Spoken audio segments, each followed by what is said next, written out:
This is Hawaii's public pension system. It provides government employees with billions of dollars to fund their retirement plans. But the problem is there's a lot of money missing from the fund. Only about half the money's in there. And the rest of the money is going to come mostly from you, the taxpayer. So why is the fund missing so much money? Well, let me explain. Let's imagine that this is Hawaii's public pension system. This is all the billions of dollars of retirement money that's supposed to go to government workers. Now this money is invested, so it actually grows over time from stocks and other investments, and that's supposed to save taxpayers money. In theory, as long as lawmakers don't touch the fund. The problem is lawmakers have taken hundreds of millions of dollars from the fund over the years. Back in the day, Hawaii lawmakers took money from the system and used it to balance the budget. That money was supposed to go toward retirement accounts for government workers. Instead, the government spent it on other things. Politicians took $1.7 billion from the public pension system. In the early 2000s, they took over $300 million from the system and used some of it for pay raises for government employees. So up until 1999, the pension fund had a bunch of holes in it.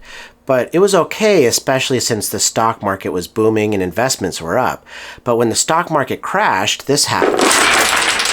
The pension fund was short billions of dollars. In other words, the fund only had this much money left in it, but it was supposed to have this much money, and that's going to take about $14 billion to refill the fund, or about $10,000 per resident.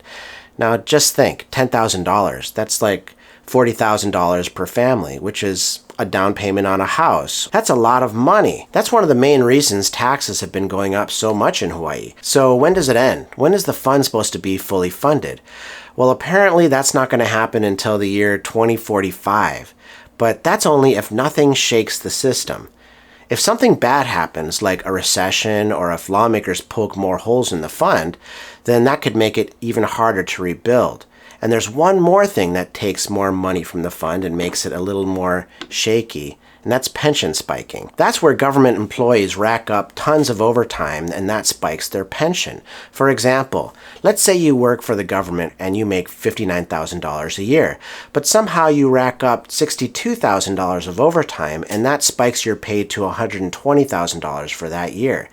Now, some overtime can be a good thing, but it can also be abused because in Hawaii, when you double your pay for a few years, it actually doubles your pension for the rest of your life.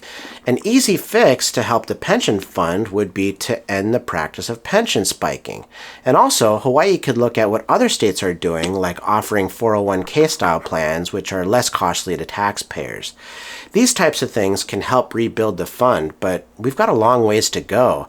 And keep in mind, we haven't even talked about health benefit debt or bond debt or big government projects. It's going to take a lot of work to clean up Hawaii's debt problems, but if we don't, it's just going to mean a higher cost of living and higher taxation in the future. If you learned something in this video, please consider subscribing to this channel to learn more about Hawaii Matters. Thanks so much for watching, and I'll see you next time.